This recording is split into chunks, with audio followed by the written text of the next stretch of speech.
जोहरा ने कैलाश के पैर पकड़ लिए और गिड़गिड़ाने लगा। चुमरू ने बमुश्किल उसे उठाया और दूर ले गया। चुमरू फिर सभी को दलान में रखी हुई कुर्सियों तक ले आया। सब वहीं ढेर हो गए। माटी के कमरे में खामोशी छाई हुई थी। दलान में सन्नाटा तारी था। मैं विठल से बहुत करीब था। उसने ना मुझसे कुछ पूछा, न सर उठा के देखा। सभी गूंगे बन गए थे या पत्थर हो गए थे। आध पौन घंटे बाद डॉक्टर भार्गव नीचे उतरा और चंद लम्हे माटी के कमरे में ठहर के क्लिनिक से चला गया। कैलाश और दूसरे डॉक्टरों से बाहर तक छोड़ने गए थे। वापस आकर कैलाश हमारे दरमियान ही बैठ गया। उसकी हदायत पर कंपाउंडर चाय बना के ले आया। विठल और कैलाश की मौजूदगी की वजह से किसी ने पसोपेश नहीं किया। मेरी तरह सभी ने चाय जहर मार की होगी। आप घर चले जाओ बाबा, सफ़र की थकन होगी। कैलाश ने झिझकते हुए विठल को मशवरा दिया। थकन तो इधर ही आके दूर हो गई सारी, विठल ने बोझल आवाज में कहा। कैलाश चुप हो गया, मगर कुछ देर बाद विठल खुद उठ गया। उसके साथ सभी खड़े हो गए। विठल आहिस्ता आहिस्ता चलता हुआ क्लिनिक से निकल गया। वो पैदल ही जा रहा था। मैंने दबे लहजे में उसे बताया कि मोटर भी मौजूद है। जुमरू ने उससे पूछा कि क्या वो भी साथ चले। कोई जवाब दिए बगैर विठल मोटर में बैठ गया। धूप रेंगती हुई ऊपर चली गई। क्लिनिक में अंधेरा फैलने लगा। कैलाश मेरे पहलू में बैठा था कि एक नर्स माटी के कमरे से लपकती हुई इसके पास आई। उसने बेरब्ती से अंग्रेजी में बताया कि मार्टी की आंख खुल गई है और वो दर्द करब के आलम में है। कैलाश एक झटके से उठ खड़ा हुआ। उसके साथ मैं भी उठा, लेकिन कैलाश ने मुझे कमरे में नहीं जाने दिया। मार्टी की चीखें इमारत में गूंज रही थीं। खंजर की तरह मेरे सीने मेरे जिस्म में पेवस्त हो रही थीं। दर्द सहने वाले को कुछ एहसास नहीं होता कि दूसरे इसके रफीके जहाँ पर क्या गुजरती होगी। जोरा, शामू, जुमरू, टिंगू के चेहरे जल रहे थे। इतने बहुत से आदमी एक आदमी का दुख नहीं बांट सकते। मार्टी बुरी तरह डकरा रहा था। डॉक्टर शिवा भी नीचे आ गया। दोनों तैनात डॉक्टर भी अंदर चले गए। जोरा, शामू, टिंगू अंदर झांकने की नाकाम कोशिश कर रहे थे। नर्स ने आगे दरवाज़ा बंद कर दिया। कंपाउंडर ने क्लिनिक की सारी रोशनियां जला दी, लेकिन जब बेन्याई में अंधेरा बैठा हो, आंखों में रेत भरी हो, जाने कितना वक्त गुजरने पर कैलाश कमरे से नमूदार हुआ। उसके माथे पर पसीना फूट रहा था। उसने मुझे अंदर आने का इशारा किया। मुझे इसका मतलब समझने में देर नहीं लगी। 3-4 कदम का फासला तय करके वो खुद मेरे पास आ गया और जकड़ी हुई आवाज़ में बोला, वो आपको बुला रहा है। मुझे बुला रहा है? मैंने अपना खुश्क गला तर किया और हकलाते हुए पूछा। मेरा सारा जिस्म शल हो गया था। लरसती टांगों से मैं अंदर दाखिल हुआ। दोनों डॉक्टर, नर्सें और शिवा मार्टी के बिस्तर के इतराफ खड़े थे। मुझे देख के वो हट गए। उनके हटने पर मुझे मार्टी का चेहरा दिखाई दिया। वो कराह रहा था। मैं चपट के उसके बिस्तर पर बैठ गया। मुझे कुछ नहीं मालूम कि मैंने उसे क्या क्या कहा, कैसा हज़ियान बकता रहा। वो लम्हे लम्हे बदल रहा था। कभी उसकी आंखें वीरान हो जाती, कभी इनमें आग भड़कने लगती। मैंने उसके हाथ पकड़ लिए और बेतहाशा चूमता रहा। मैंने उसके गाल चूमे, उसके पेशानी को बोसा दिया। अपनी बेहुनरी और बेअसरी का एहसास आदमी को कैसा अजीरन, कैसा पागल कर देता है। मैं ना अपने दिल का हाल उसे बता सकता था, ना उसकी दिलजोई कर सकता था, ना उसे कुछ सुनने का यारा था, ना मेरी इतनी इस्तात थी। उसकी उंगलियां मेरी उंगलियों में पेवस्त हो गईं। अब उनको माफ़ी दो राजा भाई, वो तड़पती बिलकती आवाज़ में बोला। तुम क्या कह रहे हो? किस बात की माफ़ी? मैंने उसे झड़क दिया और मेरी सिसकी निकल गई। मैंने उसकी मिन्नत की कि वो ऐसी बातें ना करे। उसकी आंखें दर्द की शिद्दत से बार बार बंद हो जाती थीं। वो कुछ कहना चाहता था, लेकिन इसकी आवाज़ नहीं निकल रही थी। उसके होंठ फड़फड़ा कर रह जाते थे। मैंने अपने कान उसके करीब कर लिए। बोलो बोलो मार्टी, क्या बात है? मैं मुसलसल उससे पूछता रहा। बहुत तगोदो के बाद उसके होंठों की जुम्बश से मेरी समझ में कुछ आ सका कि वो शायद क्वीन कहना चाहता है। क्वीन, जूली। मैंने धड़कती आवाज़ में तायीद चाही। उसने आंखें बंद कर लीं। मेरी निगाह फौरन दरवाजे की तरफ गई।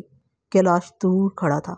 मैंने सोचा उसे कहूँ, लेकिन फिर मैं लपकता हुआ बाहर आया। मैंने जुमरू को पास बुलाया और उसे कहा कि वो कोई ताख़ीर किए बगैर जुलीन को क्लिनिक ले आए। जुमरू इसी लम्हे दरवाजे की तरफ भागा। मुझे ख्याल आया कि बाहर मोटर खड़ी नहीं होगी। एक ही सूरत थी कि कैलाश अपनी मोटर लेके जाए। जुमरू निकल चुका था। मुझे कमरे से भागता देख के कैलाश भी बाहर आ गया था। मेरी बात सुन के उसकी आंखें खुली रह गईं। अपनी बेओसानी और मुंतशर हवास के बावजूद मुझे इतना होश था कि कैलाश का तकद्दुर या तरद्दुद दूर करने के लिए जुलीन के साथ चंद और नाम भी लूँ। सो मैंने कहा, गीता फरियाल वगैरह में से जो भी फ़ौरन आ सके उसे ले आए। मुझे अंदाज़ा था कि जुलीन के लिए इतना ही काफ़ी होगा। वो सुनते ही चली आएगी। कैलाश भी इसी दम बाहर निकल गया। जुमरू अभी उसे रास्ते में मिल सकता था। मैं वापस मार्टी के पास चला आया और चुपचाप इसके सरहाने बैठ गया। उसकी हालत देखी नहीं जाती थी। मुझे कुछ सुझाई नहीं दे रहा था कि उसे क्या तलकीन, क्या तालीम करूं। कौन से लफ्ज़, कौन सी ज़ुबान में उसे उम्मीद, ज़िंदगी और गुदास की तरगीब दूं। न फूल, न रेशम, न रंग, न रोशनी। एक वक्त ऐसा आता है कि सभी कुछ हिच लगता है, झूठ, सारा वहम गुमान। चंद मिनट हुए होंगे कि माटी के पास ठहर के मैं फिर बाहर चला आया और मैंने शामू से पूछा कि कैलाश तो अभी वापस नहीं आया। वह हैरानी से कहने लगा, वो तो अभी घर तक भी शायद ना पहुंचा हो। उन सब ने मुझे घेर लिया था। सब कुछ जानने बूझने के बावजूद मुझसे सवाल करते थे, कैसी क्या बात है। मैंने क्या बताता, मुझ में कुछ बताने की हिम्मत ही कहाँ थी। वो इसरार करते तो मेरी आंखों में आंसू उमड़ने लगते और जितना मैं जब्त करने की कोशिश करता उतना ही सीना गरजने लगता। टिंगू फिर अपना सर पीटने लगा। मैं कभी माटी के कमरे में जाता, कभी वापस आता। वक्फे वक्फे से उस पर गशी तारी हो जाती और यकायक हुक सी उठती। वो हड़बड़ा के आंखें खोल देता और मुस्तरबाना दीदे घुमाने लगता। जुलीन के क्लिनिक में आते वक्त मुझे बाहर ही रहना चाहिए था।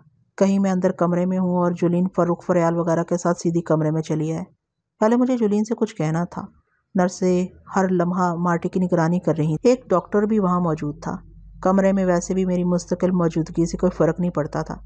इस वक्त मैं कमरे से बाहर ही था कि मोटर का हॉर्न बजने की आवाज़ आई। दरबान ने छोटा दरवाज़ा खोला तो मुझे जुमरू दिखाई दिया। मुझ में ज़रा सा तहम्मुल नहीं था। जुलीन को सामने ना देख के मुझे खौल आने लगा। इस बेजवाज़ शुबहे ने कि कहीं किसी वजह से जुलीन ना आ सकी हो मेरा जिस्म मुंजमद कर दिया। उसे तो हर हाल में आना चाहिए। मेरी नज़रें दरवाजे पर जमी हुई थी। जुमरू के बाद शपारा और फर्रुख दरवाजे में दाखिल होती नजर आई। जुलीन उनके पीछे थी। उसे देख के मेरे औसान कुछ बहाल हुए। वो नीली शाल लपेटे हुए थी, सर झुकाए। वो जैसे ही सहन में आई मैंने बढ़ के उसे रुकने का इशारा किया। इतना मौका नहीं था कि मैं खुल के कोई बात कर सकता। जैसे तैसे मैंने हाँफती सांसों से उसे कुछ बताना चाहा। वो साकत खड़ी रही और मेरी पूरी बात सुने बगैर आगे चल पड़ी। इस स्ना में कैलाश भी मोटर बंद करके अंदर आ गया। फर्रुख फरयाल माटी के कमरे में दाखिल हुआ चाहती थी। उन्हें यूं रोकना अजीब सा लग रहा था, ताहम कोई और चारा भी नहीं था। मुझे उन्हें रोकना ही था। बामुश्किल मैंने जुर्रत की और उनसे कहा कि बारी बारी वो अंदर जाएं तो अच्छा है। जुलीन ने उन्हें पसोपेश की मोहलत नहीं दी और कमरे में दाखिल हो गई। कैलाश भी ये सब कुछ देख रहा था। वो बाहर ही ठहरा रहा। मैं सोचा क्या कि इससे किस तरह कहूँ कि कुछ देर के लिए वो कमरे में मौजूद नर्सों और डॉक्टर को भी बाहर बुला ले। मैं कैलाश से अभी कुछ नहीं कह पाया था और इरादा ही कर रहा था कि उसने मेरे चेहरे से जैसे मेरा मुद्दा जान लिया। उसने दरवाजे के पास खड़ी हुई फर्रुख और शपारा को दूसरे कमरे में बैठने की हिदायत की और खुद माटी के कमरे में चला गया। वो फौरन ही वापस आ गया। वो अकेला नहीं था। मुझे दलान में रखी हुई कुर्सी पर बिठा के वो डॉक्टर और नर्सों के लिए मखसूस कमरे में जा छुपा। मैं समझता था वो जानबूझ के मुझसे ओझल हुआ है। उसे एहसास होगा कि इस वक्त मेरे सामने इसकी मौजूदगी मुझे और गिरा पार कर सकती है। मैं उसके चेहरे पर बुलबुलाते हुए सवालों का जवाब नहीं दे पाऊंगा, या उसे खुद अपना यारा नहीं था। वो अपनी आंखों में उठता हुआ गुबार मुझसे न छुपा सकेगा और ये इस किस्म के किसी तासुर, एहसास, रंजो, शिकायत और हिजान इस्तिराब का कोई महल नहीं है। सो उसे मेरे करीब नहीं रहना चाहिए। तमाम जोरों सितम के लिए आदमी के पास अपना सीना तो होता ही है, उसी को आजमाते रहना चाहिए। जुलीन के अंदर जाने के बाद माटी के कमरे से कोई आह और कराह बुलंद नहीं हुई। सब इधर उधर बिखरे हुए थे। जोरा किसी खानमा बर्बाद शख्स किसी पागल के मानित फर्श पर सर पकड़े बैठा था। उसके पहलू में टिंगू अपना मुंह नोच खसोट रहा था। जुमरू, शामू, जुगनू और देवा दीवारों और थमों से टेक लगाए गुम खड़े थे। क्लिनिक पर खामोशी छाई हुई थी। बस दीवार के वस्त में नस्ब घड़ी की आवाज़ दलान में गूंजती रही। जुलीन को अंदर गए 8-10 मिनट से ज़्यादा नहीं हुए होंगे कि वो हाँपती कांपती दरवाजे पर नमूदार हुई। उसकी आंखों से वहशत बरस रही थी और चेहरा जैसे आग में जल रहा था। अपनी शाल की बेतरतीबी का भी उसे होश नहीं था। दरवाजे पर उसकी सीमावी निगाहों ने मेरी पनाहगाह देख ली थी। वो दीवाना वार मेरी तरफ बढ़ी और मेरे पास आके उसका बदन बल खा गया। वो मेरे करीब की कुर्सी पर निढाल होकर बैठ गई। उसने शाल से अपना चेहरा छुपा लिया। मुझे ऐसा लग रहा था जैसे ज़मीन में धंसा जा रहा हूँ। मैंने उठ के उसे पूछना चाहा, फिर मैंने माटी के कमरे का रुख किया और दरवाजे में दाखिल होते होते पलट के डॉक्टरों के कमरे की तरफ भागा। कैलाश भी आहटों का मुंतजर था। वो खुद कमरे से बाहर आ रहा था। उसके पीछे दोनों डॉक्टर, दोनों नर्सें भी। कैलाश देर तक माटी के कमरे से नहीं निकला। एक नर्स ऊपर जाके डॉक्टर देसाई को बुला लाई। डॉक्टर शेबा और इसकी बीवी भी नीचे आ गए। कुछ देर में डॉक्टर भार्गव भी क्लिनिक में आ गया। फर्रुख और शपारा खाली कमरे में अपनी बारी का इंतजार करती रहीं।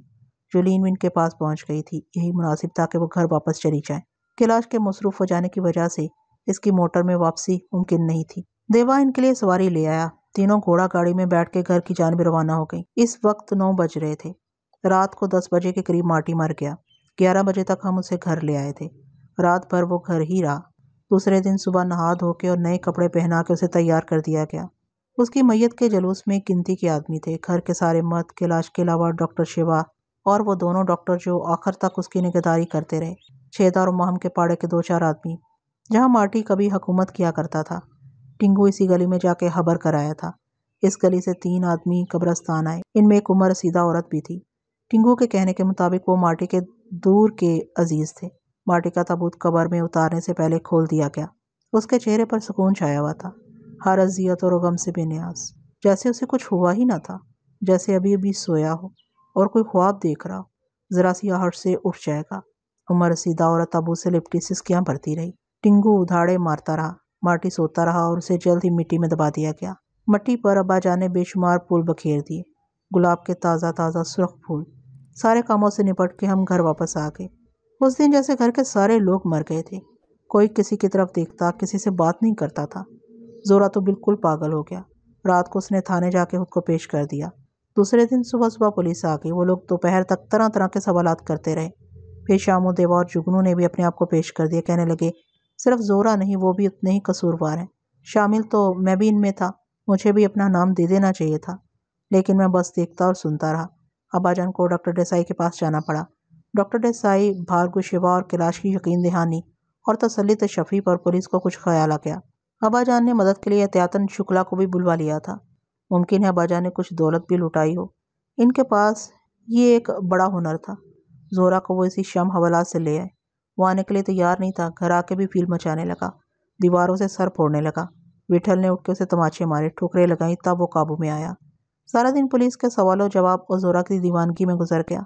मुझे भी सबके साथ बैठना पड़ा। मैं तो अपने कमरे ही में पड़ा रहना चाहता था और सबकी शायद यही ख्वाहिश थी। सब एक दूसरे से मुंह छुपाए फिर रहे थे। कभी कोई सामने आ जाता तो गले मिलके फूट फूट के रोने लगता। एक गमगुसार दूसरे गमगुसार से कह भी क्या सकता है? आंसुओं के सिवा क्या दे सकता है?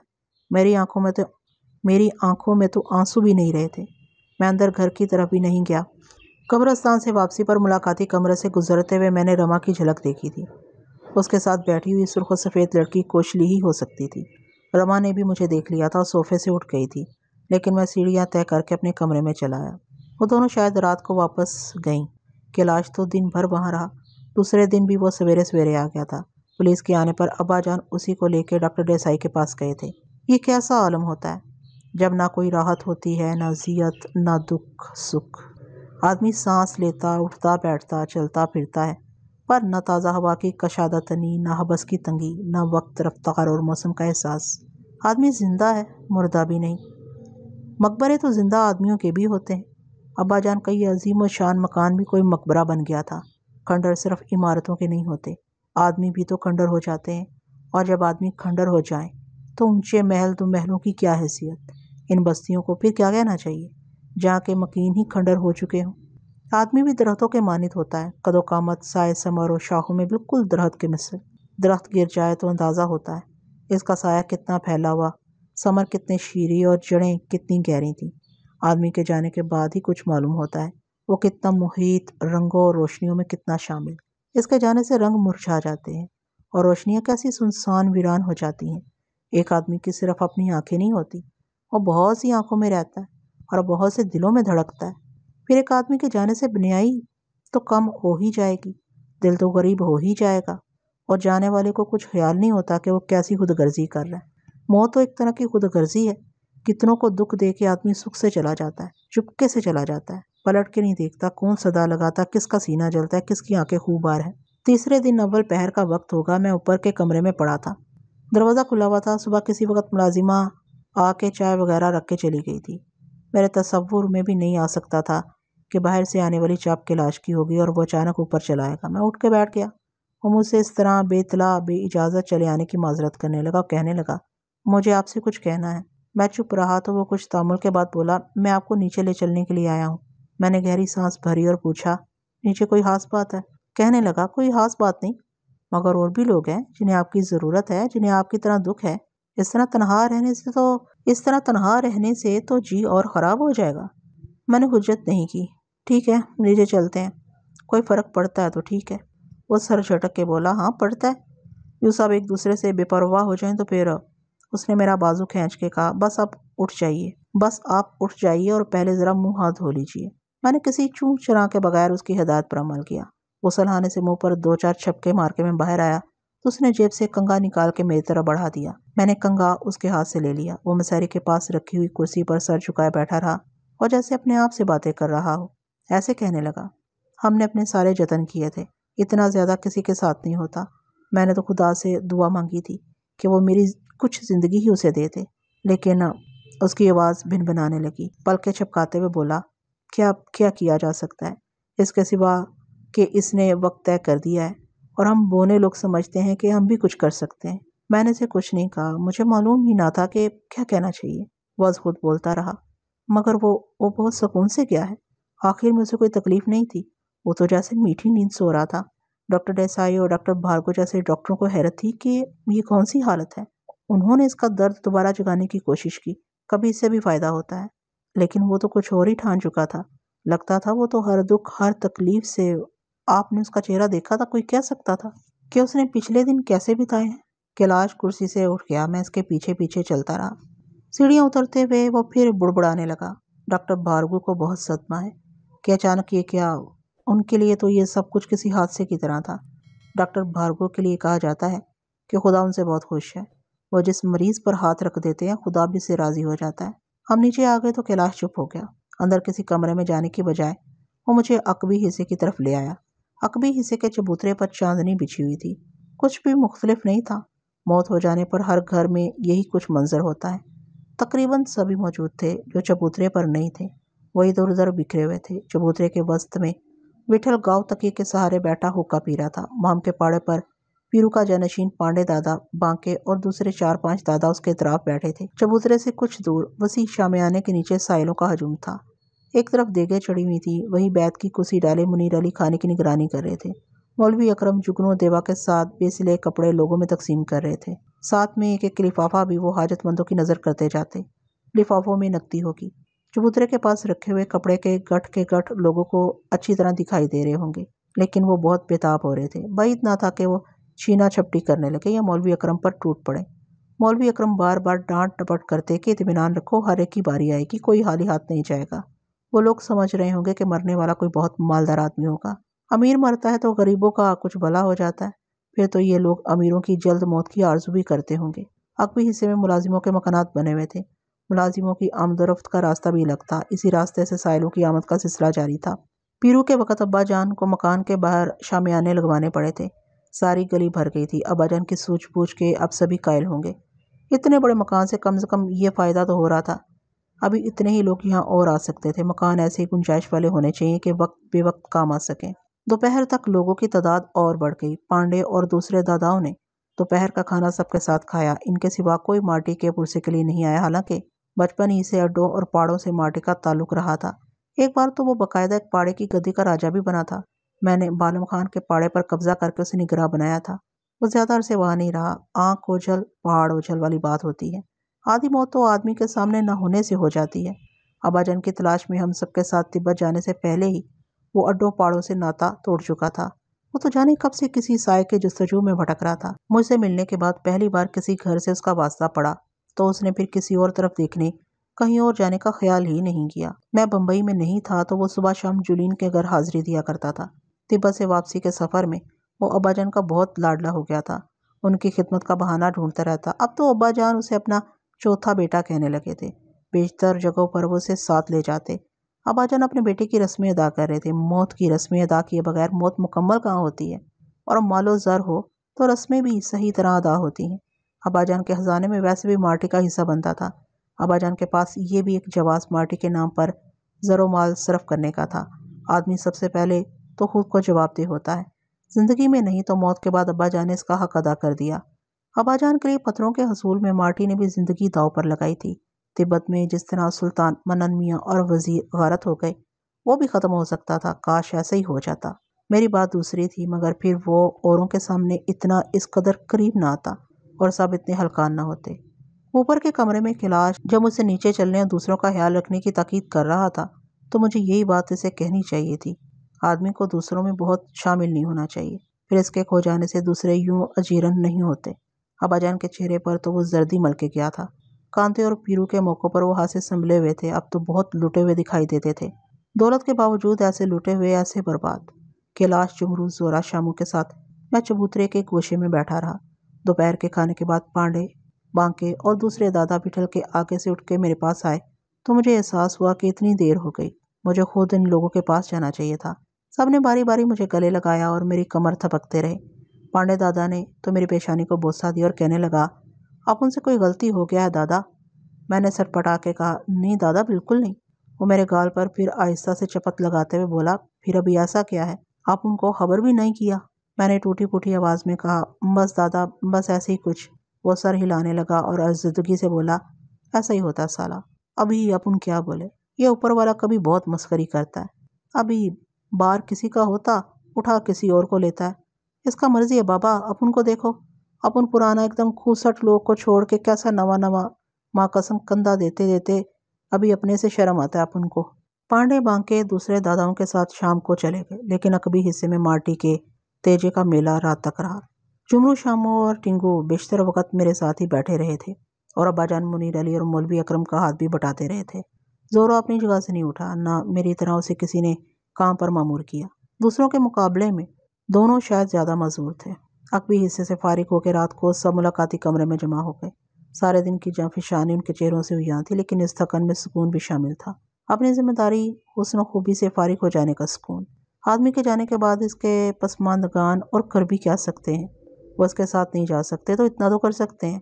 तेजा 10वां 20वां 40वां, पहली बरसी, दूसरी बरसी, चौथी, फिर रफ्ता रफ्ता जाने वाले आदमी के नक्श मदहम पड़ जाते हैं, किसी के पहले किसी के बाद में, और आदमी वक्त के समंदर में हबाब के मानिंद गुम हो जाता है, जैसे कभी इस दुनिया में आया ही नहीं था। कैलाश की जुबानी मालूम हुआ कि रमा भी सुबह इसके साथ आई थी और दिन भर यहीं रही। कौशली की वजह से उसे शाम ही को जाना पड़ा। रात गए, फिर कैलाश ने घर जाने का इरादा किया और सभी उठ गए। मैं भी उठकर अपने कमरे में जाने के लिए खड़ा हो गया था कि जुमरू और शामू ने मुझे रोक लिया। कहने लगा कि आज मैं उन्हीं के साथ रहूं। जुमरू कहने लगा, दिल बहुत लौट रहा है लाडले। हम सब एक ही कमरे में आ गए और चुप बैठे एक दूसरे को दिखते रहे। किसी को नींद नहीं आ रही थी। टिंगू फिर मार्टी की बातें सुनाने लगा। इन दिनों की बातें जब वो मार्टी का साथी था और टिड्डे के नाम से मशहूर था। बाद में विठल ने उसे टिंगू कहना शुरू किया तो वो टिंगू हो गया। मार्टी की बातें सुनाते सुनाते टिंगू की आवाज़ बहकने अटकने लगती। मुझे पहले ही बहुत घुटन हो रही थी, मगर मैं टिंगू को कैसे मना कर सकता था। उसने सभी की सुइयाँ चुभो दी। जोरा तो कब का भरा बैठा था। उसकी हिचकियाँ बंद गई। कई बार मेरे जी में आई उन्हें झिड़क दूँ कि इस तरह रोने पीटने की क्या ज़रूरत है। गोरकन की तरह मौत की तो अब सबको आदत हो जानी चाहिए। लेकिन मैं चुप रहा। यही होता आया है, यही होता रहेगा, यही होता रहेगा। लोग मरते रहेंगे, लोग रोते रहेंगे। गिनती के वो कॉल मुझे भी अच्छी तरह याद थे, जो ऐसे वक़्त के लिए लोगों ने अजबर कर लिए थे। अगर वो मुझसे नहीं दोहराए जाते थे तो कम से कम इनकी अशकबारी में तो साथ देना चाहिए था। लेकिन मुझे चिढ़ सी हो रही थी।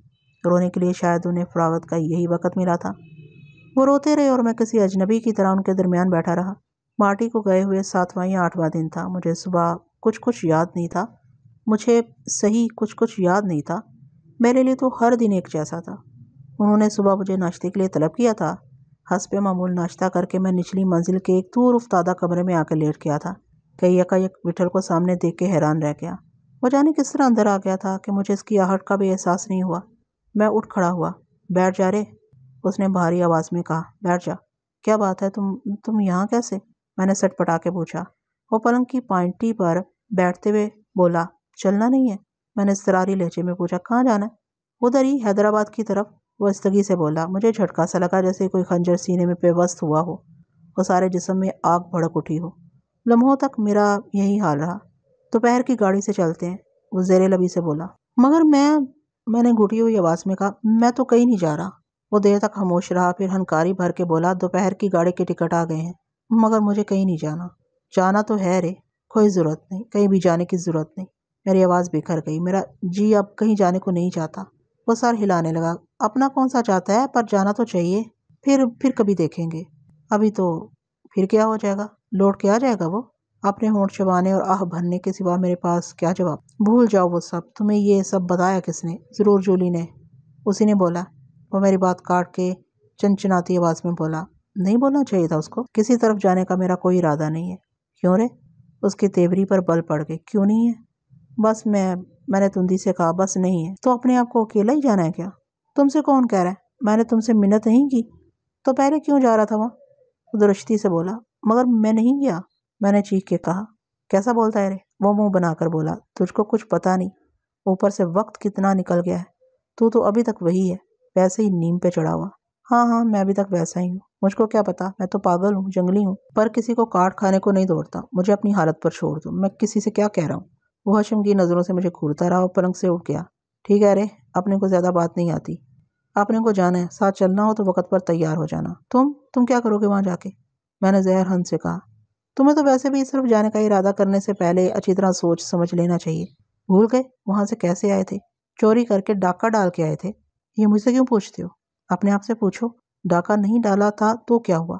कांते ऐसे ही जान से चला गया। उसी रात अब्बाजान की हवेली में होने वाली नौटंकी तो खूब याद रहनी चाहिए। मैं कमरे के वस्त में बेहिस्सो हरकत खड़ा रहा और मेरे मसामों से पसीना फूटता रहा। मुझे ये सब कुछ अजीब सा लग रहा था, अपना आप भी। इतने दिनों तक मुझे किसी और तरफ देखने का ख्याल ही नहीं आया था। इतने दिनों तक मैंने शायद आईना ही नहीं देखा था। मैंने अपने होश हवास कायम रखने की कोशिश की।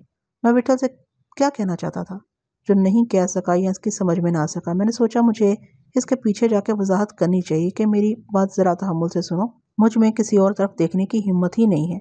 मुझे तो अब डर सा लगता है, जाने किस वक्त क्या हो जाए। ये कोई जिद नहीं है, जिद काहे की होती है? ना ये कोई सज़ा है जो मैं खुद को देना चाहता हूँ। मैंने इसे कुछ गलत नहीं कहा है कि मेरा कुछ जी नहीं चाहता, किसी बात को भी। पहले कभी कहीं भाग जाने, किसी वीराने में जाके छुप जाने को जी करता था। अब ये भी दिल नहीं करता। जब मेरा ही कोई इरादा नहीं तो विठल को भी गरज नहीं होनी चाहिए। उसे इस कदर तशवीश और तरद्दुद की आखिर क्या ज़रूरत है? मैं कमरे से निकल के विठल से बात करने का इरादा करता रहा, मगर मेरे पैरों में जैसे जान ही नहीं रही थी। विठल को क्या मालूम था कि कितने अजाब के बाद मैंने अपना ये इख्तियार हासिल किया था। वो एक पल में सारा कुछ बखेर के उलट के चला गया। वो मुझे क्या बावर कराने आया था? जैसे कोई दीवार थी जो हट गई। मुझे इसी का इंतजार था। ये रुकावट दूर हो गई तो मुझे अपना रास्ता पकड़ना चाहिए। आदमी से आदमी की निस्बत बस इसी कदर है। वो ओझल हो जाए तो लोग उसे और ओझल कर देते हैं। मुझे अच्छी तरह याद है, वो मनो मिट्टी के नीचे दब चुका है, अब लौट के नहीं आएगा। कोई भी पलट के नहीं आता। मगर आंखों से ओझल हो जाने और दस्तरस से निकल जाने का मतलब ये नहीं कि जाने वाला कभी आया ही नहीं था। उसकी खुशबू, उसकी बासकश्त, उसके नक्श भी मिट गए। वो तो लम्हे लम्हे बाद मेरे सामने आके खड़ा हो जाता था, मुझे देख के मुस्कुराता है जैसे कोई सवाल कर रहा या शिकायत। वो हमेशा मेरे सामने सर झुकाए आया करता था। मौत के बाद उसका तेवर ही बदल गया था। वो हमेशा मेरे ही काम आता रहा। मैं इसके लिए कुछ भी ना कर सका। मैं इसके लिए बहुत कुछ कर सकता था, मगर मुझे अपने आप ही से फुर्सत कहाँ थी। एक वो भी था, किसी से उसने कुछ नहीं कहा, मेरी तरह कोई शोर मचाया, ना किसी को तंग किया। सब कुछ अपने आप में दफन किए रखा। ये भी तो एक तौर है जिंदगी बसरी का। यही कुछ मैं विठल से कहना चाहता था कि माटी भी तो एक खुद गुज़िदा था, उसकी मिसाल भी तो है। कोई दूसरा भी यूं चिराग जला सकता है। माटी की तलब रायगा नहीं गई, बहुत देर में सही, मगर चंद लम्हों की सरखुशी उसे बहरहाल नसीब हुई। इसी को उसने गनीमत जाना और आंखें बंद कर ली कि इससे ज्यादा उसे और क्या दिखना था। मेरी तलब और जस्तजू में कोई कमी जरूर होगी। अगर नहीं है तो एक दिन सारी दीवारें खुद ब खुद हट जाएंगी, सारे दरवाजे खुल जाएंगे। मैंने विठल के पास जाके आजिज़ी करने का इरादा तर्क कर दिया कि ना मुझसे इतनी बातें की जाएंगी, ना उसकी समझ में कुछ आ सकेगा। जो लफ्ज़ मुझे खुद मालूम नहीं, मैं इसके सामने जाके किस तरह अदा कर पाऊंगा। अल्फाज हर एहसास की तशरीह और तौसीन नहीं कर सकते। जब विठल यहाँ मौजूद था तभी मेरी जुबान लुकनत कर रही थी। उसे कायल करना कोई आसान काम नहीं। उसने कुछ तय कर लिया है तो मैं क्या, कोई भी उसे बाज नहीं रख सकता। मुझे उम्मीद थी विठल के बाद शायद कोई मेरे पास आए, और जो विठल नहीं कर सका मुमकिन है मैं उसे बता सकूं, लेकिन देर हो गई, कोई भी नहीं आया। मैं तन्हा इस मबहूस कमरे में अपनी रस्सियां जकड़ता रहा। मुझे किसी पहलू चैन नहीं था। घड़ी ने 12 बजाए तो मुझसे कमरे में नहीं ठहरा गया। जैसे किसी ने मुझे सजनिश की कि मैं ऐसे ही पड़ा रहूं तो वो निकल जाएगा। 2 बजने में अब देर ही कितनी रह गई है। 2 बजे हैदराबाद के लिए गाड़ी रवाना हो जाती है। विठल बाहर से चला जाएगा। वो ऐसा ही है कि पलट के मुझसे पूछेगा भी नहीं। मुझे कोशिश और करनी चाहिए, चाहे कितनी हुज्जत तकरार करनी पड़े। मेरी बात वो जाने दे, लेकिन उसने दूसरी जानब तवज्जो नहीं की। सरे दस्त हैदराबाद का सफ़र इसके लिए किसी तरह मुनासिब नहीं है। अभी बहुत दिन नहीं हुए कांते पीरू माटी के चले जाने से ऐसा लग रहा है कि मुद्दत हो गई है। वो नवाब लोग इतनी जल्द हमें नहीं भूले होंगे। वो इनकी रियासत, इनका इलाका है। वो जाल फैलाए हमारी रात तक रहे होंगे। हैदराबाद में अब्बाजान की खरीदी हुई हवेली से उनके मुतअद्दिद मुसल्लह आदमी नमुराद लौट गए थे। ये जख्म ऐसा नहीं जो आसानी से मुंतमिल हो सके। हैदराबाद से वापसी के सफ़र में हमारे ताक़ुब में भेजे जाने वाले इन 2 आदमियों ने भी वापस जाके कुछ कम हाशिया आराई नहीं की होगी। इन दोनों की नाकाम वापसी एक और ताज़ियाना होगी। उन्हें नवाब हशमत जहाँ के मुकर्रब खास ने भेजा था। नवाब के इल्म में है कि खानम अभी हैदराबाद में है। उसे वहाँ से ले जाने के लिए एक ना एक दिन हमारा हैदराबाद की तरफ रुख करना लाजिम है। और अब्बा जान, अपनी आलीशान हवेली ऐसे नहीं छोड़ेंगे। अपने मसल्ला सरफरोशों की इज्जत और 2-4 चश्मे तालाज़माओं का हशर देख के इन नवाबों को मोहतात हो जाना चाहिए, वरना वो दोबारा भी आदमी भेज सकते थे। उनके पास आदमियों की कमी नहीं।